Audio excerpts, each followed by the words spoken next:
Cette vidéo contient du spoil sur l'intégralité des épisodes de Pokémon les voyages d'un maître et les voyages ultimes. Vous êtes prévenus, bon visionnage. Après 25 ans de bons et service, les aventures de Sacha et Pikachu arrivent à leur terme. Oui, ça paraît totalement irréaliste, mais c'est officiel. Au moment où j'écris cette vidéo, l'anime au Japon est sur le point d'entamer un arc épilogue d'une dizaine d'épisodes avant de lancer une nouvelle série à pas d'heure en avril avec des nouveaux personnages. Ça a l'air super intéressant, mais sans Sacha et Pikachu, ça va être difficile de convaincre les fans. Bref, comme la saga de Sacha s'achève, parlons de son boss final. Le sujet de la vidéo d'aujourd'hui, c'est ses personnages. Leon, Dande-san, ou Tarak dans notre belle langue de Molière. Il était officiellement le plus puissant dresseur de l'anime avant de perdre son titre face à Sacha lors de la grande finale du tournoi de 8 mètres. Et déjà là, ça n'a pas plu à tout le monde. Surtout aux fans de Cynthia qui hurlent haut et fort qu'elle aurait dû être en première place, mais là c'était logique, les voyages et l'anime de la 8ème génération, donc il était logique que le maître de la 8G soit le numéro 1, et je reste persuadé que les scénaristes savaient que Cynthia était adulée par les fans, et l'ont mis en 2ème place par compensation.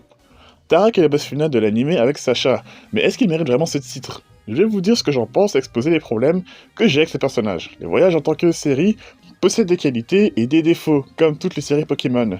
En défaut, on a l'arc Sword and Shield, qui était la fin de la saison 1 des voyages, de mémoire, qui a été très mal introduit, la quête des volis pour Chloé et Koharu, qui s'est finie sur du vent, ou Go qui était très mal développé avant de rejoindre le projet Mew. Sa rivalité avec Régis et Horace ont cependant rattrapé le coup, Dieu merci. Et enfin Tarak. Le gros problème avec ce personnage, c'est que la série ne s'attarde pas assez sur lui en tant que personnage. Je m'explique.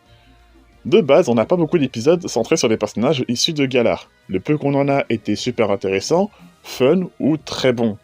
Mais la série voyageait à travers différentes régions, donc il n'y a pas plein focus sur Galar. Normal avec la série de l'anime. La série s'appelle Les Voyages, pas Sword and Shield. Même si les 3/4 des épisodes se sont déroulés à Kanto, quand on sait que la nouvelle héroïne de la nouvelle série viendra aussi de Kanto, on sent que même la production de l'anime, comme ceux qui font les jeux chez Game Freak, ne peuvent pas lâcher la première génération, mais ça malheureusement on peut rien y faire. Et du coup, combien d'épisodes centrés sur Tarak? De mémoire, un seul, l'épisode 100. Celui où Sacha et Tarak passent la journée ensemble dans les terres sauvages avec un Dracofeu-mobile. L'épisode de Tarak qui est torse nu. Voilà, peut-être que ça vous parlera un peu mieux. Dans cet épisode, Sanya nous explique qu'elle était la seule amie de Tarak quand ils étaient plus jeunes, mais qu'il a commencé à découvrir le monde des Pokémon après avoir attrapé son Salamèche. Suite à ça, elle a gagné en popularité auprès des habitants de sa région, surtout après être devenu maître, puis champion du monde. Et en partie grâce au soutien de son sponsor, Sheros. Sheros qui a été vite oublié de la série aussi d'ailleurs, et son assistante, j'ai oublié son nom.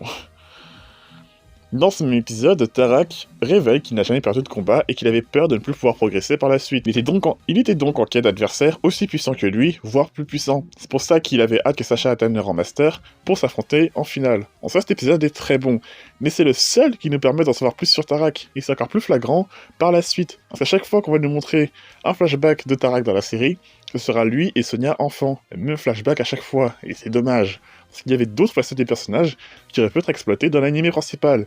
Si on s'attache autant à un personnage, c'est à travers la progression et son évolution au fil des épisodes. Un seul épisode ne suffit pas selon moi.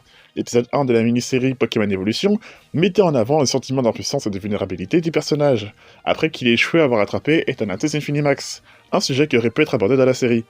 Dans l'épisode 7 de la mini-série Edge du Crépuscule, ainsi que l'épisode bonus du DLC, de Edge du Crépuscule aussi, on nous met en avant son côté inaccessible de par sa force, mais qui conserve un côté humain malgré son statut d'icône de la région. Encore une fois, c'est quelque chose qui n'a pas été mis en avant dans la série principale, au-delà de son rôle de grand frère envers Sacha. C'est con parce que la série Soleil et Lune avait très bien développé une relation similaire avec Sacha et Euphorbe, au travers de leur interaction père-fils tout au long de la série, et de la rivalité à travers Royal Mask. J'ai pas retrouvé ce sentiment de lien envers Tarak, et ce sentiment de vrai boss ultime. Et ces quelques combats qu'on a vus avant le tournoi des 8 mètres, n'ont pas vraiment aidé. On va combattre 3-4 fois, et à chaque fois avec une facilité déconcertante. Et durant le tournoi, c'était pire. Il va simplement rouler sur l'équipe d'Alain, et on ne verra pas vraiment son combat et ce qu'il vaut face à Dianthea, parce que le combat était rushé. Ça mène d'un autre problème, un problème de production de l'anime. OLM, le studio qui gère Anipoké, avait des problèmes de manque de personnel, les obligeant à rusher certains combats, tout ce Tarak, et à produire une série de récaps et de fillers, le temps de finir de bosser sur le combat final, qui effectivement était spectaculaire. D'ailleurs, on ne sait pas si ce problème de personnel a été résolu depuis, à voir si ça va affecter la future série sur Scarlet et Violet. Justement, avant d'arriver à la finale, on avait cet énorme sentiment que Tarak était protégé par un plot armor en permanence. Mais dès qu'on entre à la finale, on se rend compte et on comprend pourquoi il est le champion du monde. J'ai pas sonné d'avoir vu un adversaire à Sacha dans l'anime avoir une équipe aussi énervée. On nous montre qu'il possède une capacité d'adaptation hors du commun, qu'il est capable de faire face au Dynamax, à la Force Z et à la Mega Evolution, puisqu'il a autorisé Sacha à utiliser les trois, et surtout, il est capable d'anticiper les techniques imprévisibles de Sacha, et de les retourner à son avantage, le tout en utilisant des stratégies avancées que l'on peut retrouver dans les jeux vidéo. Son Argus peut reproduire le counter shield de Sacha, et possède une précision sans faille. Son pyrobut a les talents cachés et libéraux, qui était très chiant à gérer avant son nerf en objet, son Gorithmic est clairement IV vu en vitesse, et son attaque acrobatie est un énorme problème. Son Monsieur Glaquette a le combo champ psychique plus vaste pouvoir, qui est aussi très fort. Son Lancerien a cassé l'équipe de Sacha avec son Dracoka à répétition, l'obligeant à switcher sans pouvoir contrôler son équipe.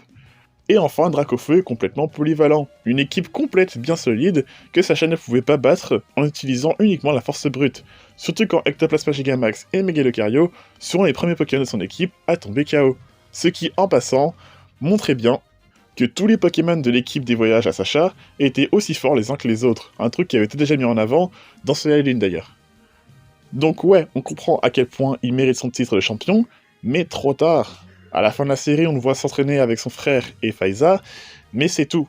Du coup, est-ce qu'il est un mauvais boss final? Je ne dirais pas ça, il fait son taf de ce côté, mais pile ce qu'il faut sans plus. Et ce sans plus, ça aurait été sympa d'en avoir un peu plus justement, pour apporter un peu plus de profondeur au personnage, pour le rendre encore plus intéressant et rendre le combat final encore plus impactant. Mais ça ne reste que mon avis. Donnez-moi le vôtre en commentaire, expliquez-moi si vous aimez Tarak dans l'anime, ou si vous pensez que c'est une énorme fraude en tant que boss final de l'anime.